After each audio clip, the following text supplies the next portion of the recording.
We are here at the Rich Mix Theatre for the premiere of Race Across Europe, hosted by Freedom One Life, where 4 contestants raced from London to Turin via various routes on a Series 5.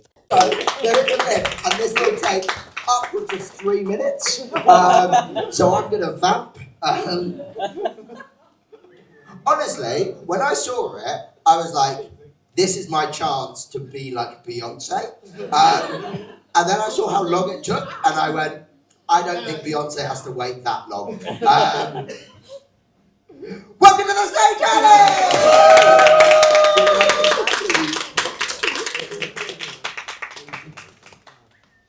Hi guys, I'm another voice.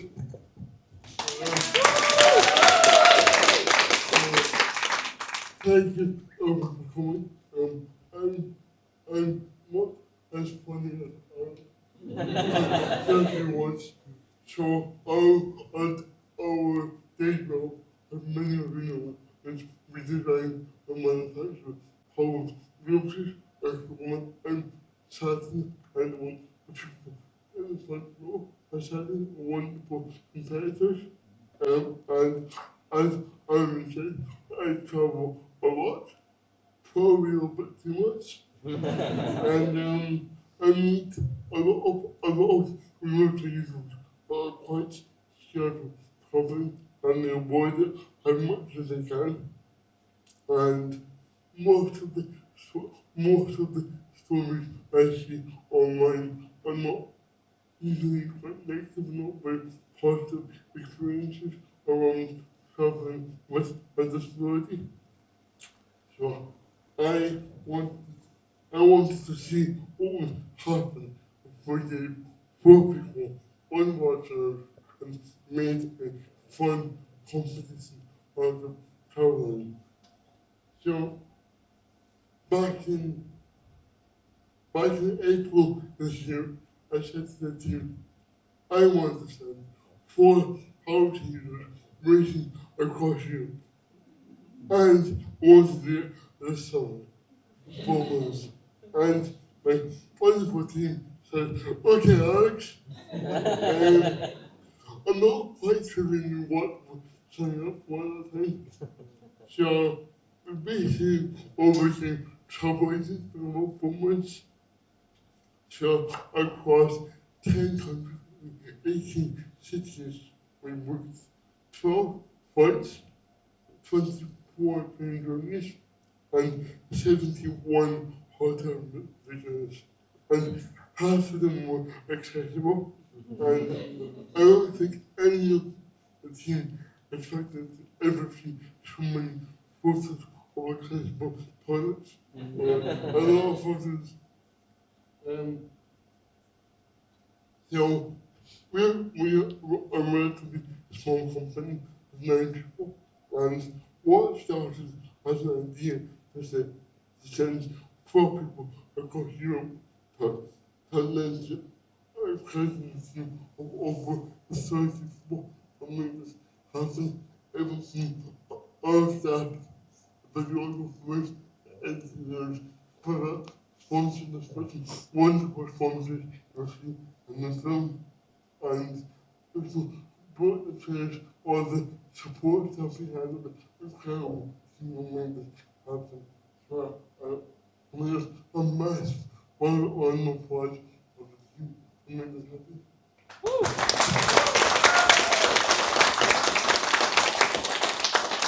So, thank you for applauding a film you haven't seen it. Let me tell you. So I wanted to take one person in particular. So this person is probably the only person here that doesn't want to see this film again because you see it a lot of million times. For most of the team, the race ended in Turin in August. But since that day, this person has been working pretty much non-stop until 2 days ago to make this film possible. And it's our film editor, Julie, who's come all the way from Germany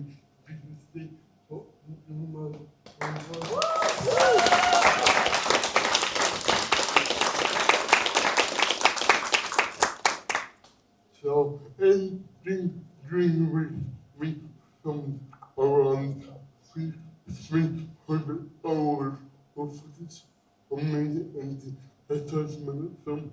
That's less than half a percent what was filmed in White Man. She said that there's a lot more we must love to do this bigger and better next year.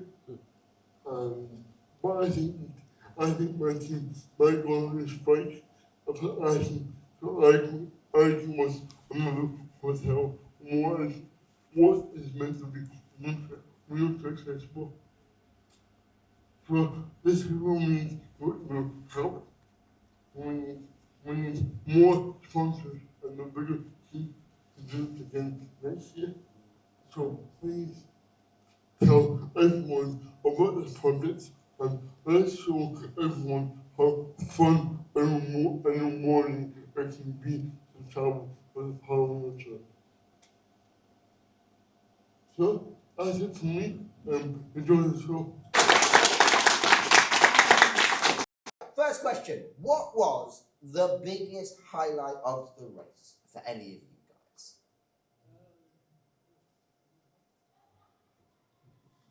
If Hayden says winning, I'm going to be furious.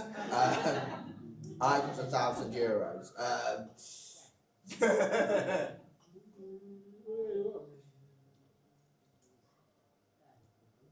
My biggest highlight, there wasn't anything in particular. The whole race was the big highlight for me, just from start to finish, just the whole thing. I think it might help. With Mike, we have a volunteer Mike person. Yeah, so my biggest highlight of the race, there wasn't anything in particular, it was just the whole race in general, just start to finish, just the whole thing just was a brilliant experience and I loved it. Okay. I have a follow-up question to that, Ollie. You say there wasn't a particular one highlight. Which was the best football stadium you went to see? I liked the one in Prague, it was quite nice. There we go. So that's the highlight. Good. Cool. The second question is what was the most challenging bit of the race? Does anybody have an answer that they would like to share? Kitchen.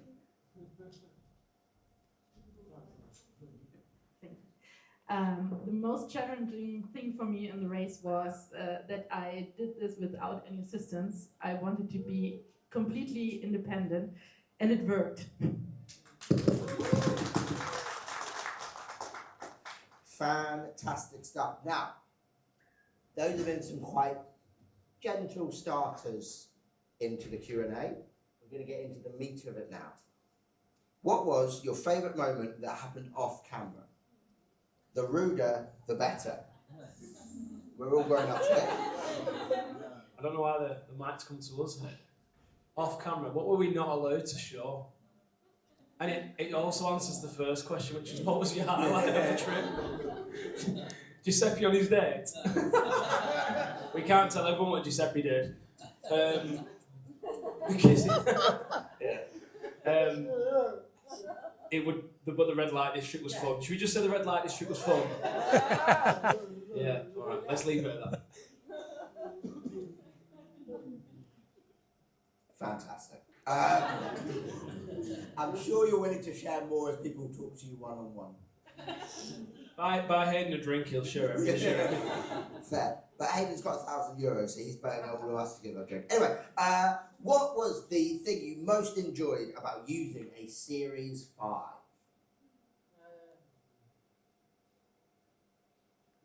Okay, yeah. So for me, there was two things. There was the fact that I can lie down after I've had a seizure, which is huge for me to be able to rest. And I can also raise my chair so that if I'm in a busy train station, I'm at everyone else's head height rather than being right down when no one sees me. And it also means I'm the tallest I have ever been without a wheelchair because I can't get that high without it. That is terrific. As someone who spends a lot of time on the tube at crotch height, Yeah. I want to be able to be taller than crotch height. Great. Anyone else got anything they want to share about why the Series 5 was so great? I think just the fact that, like, from where the places I went, it was quite cobbly and Right. it had, like, no issues going over any of the bumps and the cobbles, whereas previous chairs that I've had would always struggle quite a lot. And mean, Katerina, you went to the beach. I haven't been to the beach in a chair ever. How was that? It was amazing. It was the first time for 20 years that I've been at the beach, and it was so cool. So I brought a stone from the beach of Nice to remember this cool day. Yeah. We do not condone theft, but we sort of do. Hayden, do you have anything you want to add?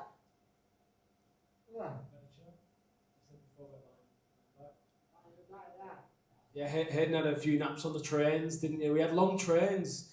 You had It's Giuseppe's fault, okay. Gregor's fault, alright, yeah. Scumbagging. Passing the buck. Love it. What was your favourite challenge? My favourite challenge was the one where it was like, look over your kingdom, because it overcame fear of mine of heights, so that's why I like that one. Great. Did it make you feel like Simba in The Lion King? Not really, a little bit maybe. He's too young, he won't remember The Lion King. I know you would probably remember the live action one, don't you? That's the only Lion King you've got. Oh, what a depraved child. Is there nothing sacred for the kids of today? Go watch the 1994 cartoon, it's so much better. I think the funny thing about the heights challenge was that Ollie braved going all the way up to the top of the cable car, thinking that was a challenge, only to be told by Chris when we got to the bottom that that wasn't even part of the challenge. So I did really well with that. Great. So, one thing I would like to know is what impact has being part of this raid had on you since you got home? What life lessons have you learned? Hayden's saying it's rubbish being at home. Which means we get to go on the trip again next year. Thanks, Alex. I think there should be different participants next year, and there should be this guy. Fantastic. And we know many disabled people / wheelchair users are scared to travel. What would you say to them? Any advice, any words of wisdom that you've learned over the process of this trip? I would tell them, just try it. Like, I was really scared, like, of going on public transport, going into the competition, and the first couple of days took me a while to settle in, but then after that, my confidence gained so much just from trying and asking questions and just doing it without thinking. Great. I think that's a life lesson that we can all learn from, and most people will give that a round of applause, but it's fine. Do it on time or don't do it at all. No, I'm not having a go. Yeah, right, we've got some individual questions here now. Exciting, and Ollie is our first person. Ollie, we had a good laugh in the office watching your arguments with your dad. And we also saw the power of not taking no for an answer when people say you can't do something. What advice would you give a young disabled person when it comes to trying new things? Very similar to what I just said. Just literally just give it a go, because you don't know what you can achieve if you don't try in the first place. I think also just not taking no for an answer. We had a couple of occasions where there was a reluctance maybe from somebody to try and help you or say that you weren't able to do something, or basically say you couldn't access something. And I think basically it's just saying no, well I can. Just because I'm in a wheelchair doesn't mean I can't do the same things. Great. I did think when I was reading that question that Ollie had answered the question before. Some of you may have noticed I haven't read these questions before I'm asking them. I've got ADHD, I figured I'd wing it. Anyway, Kate, we saw you in the film had a journey. We saw in the film that the journey had quite an impact on you. What advice would you give someone in a similar situation who has become disabled later in life undertaking a challenge like this? I think when you go from kind of not being disabled or not being fully disabled to living with a disability, it's really easy to focus on what you can't do anymore and what you've lost. And actually, you're still the same person you were before, you just can't do as much, or you can't do it in the same way, but you can still do loads, you might just have to change it a little bit. So don't forget you are still you, and you can still do so much, and it's your life, so go and enjoy it. Yes. Love it. Right, Katerina, we saw you really put the Series 5 through its paces. What were the things that you could do in this chair that you couldn't do in your current chair other than drive forever and ever on a single charge? There were two things I couldn't do in my own chair.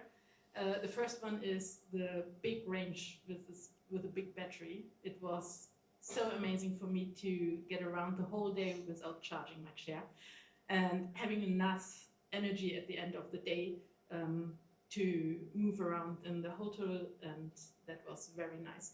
And the other one was that I don't need to look where I'm driving, because with the Series 5 it is possible to get over curbs and cobblestones, and so it's much more easier to get around.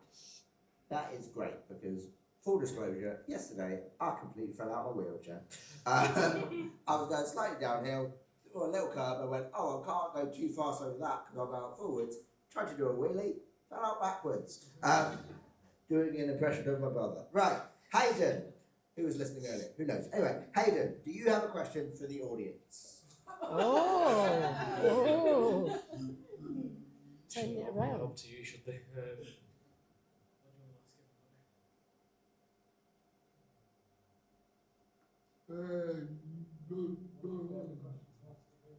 Ken. You're asking what's for tea and they've had tea, not pizza. Have you had too many Prosecco? You're gonna have a bad head tomorrow? Blame Gregor.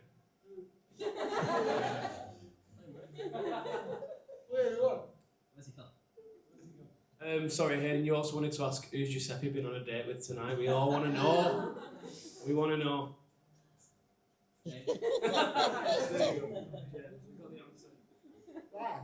Fantastic stuff.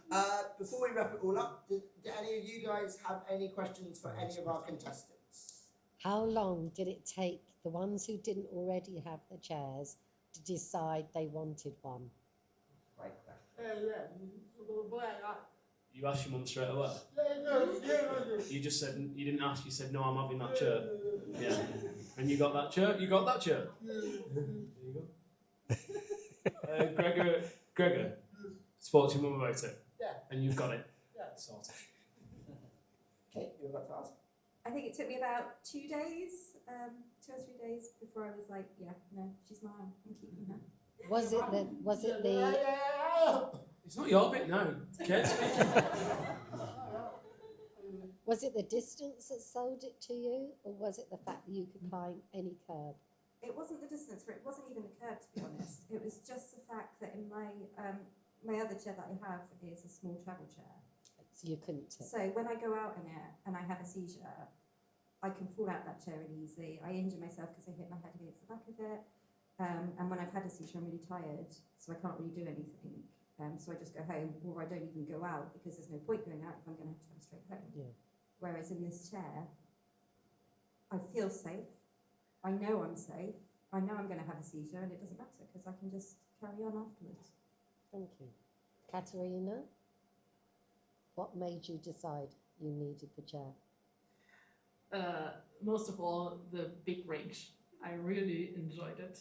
And when I was back from the race, I asked Alex whether it is possible to get a bigger battery to get more around. How big a battery do you want? What's possible? So where's your next adventure, guys?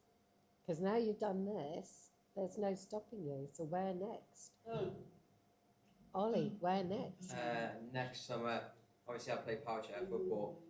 Next summer I'm going to Belgium for a football tournament for a week, so that's where I'm going.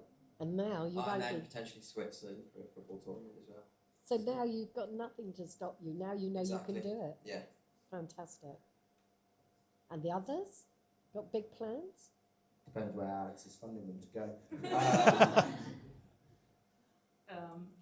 This trip from Berlin to London is my next adventure after the race.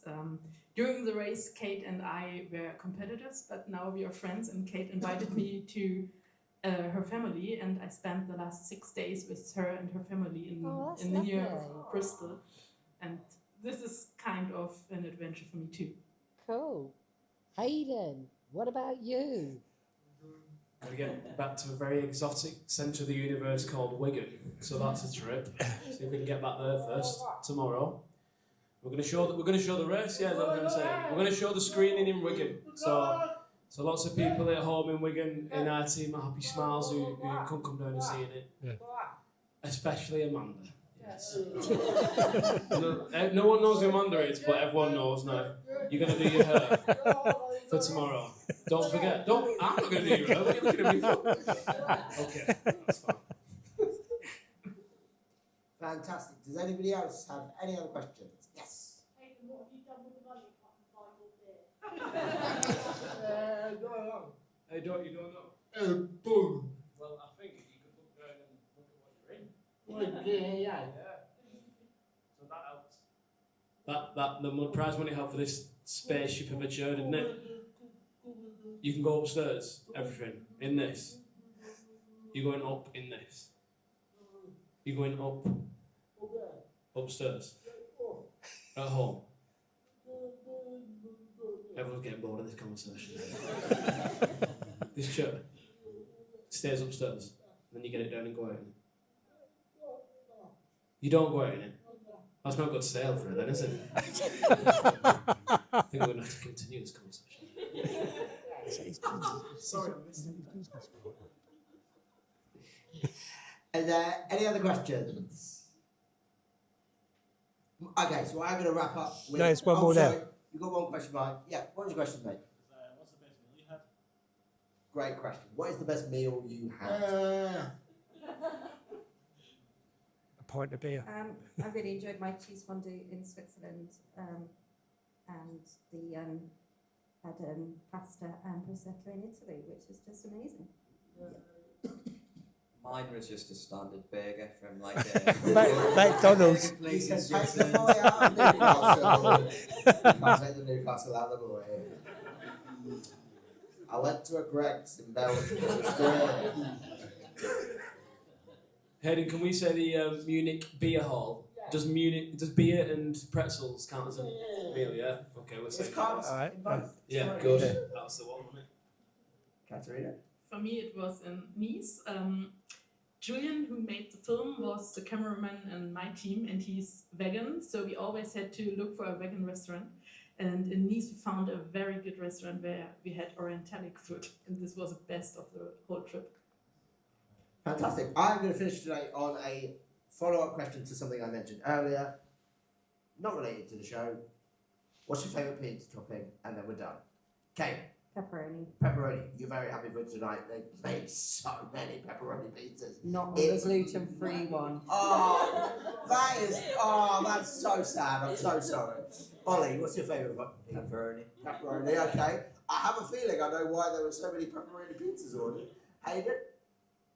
We're gonna say you said pepperoni then again, didn't you? So I was going to the Katerina, try and mix it up. But cheese. Okay.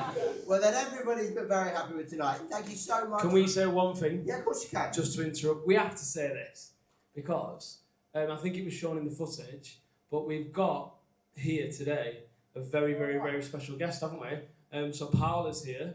Where's Paula? Give us a wave. Yay! I didn't.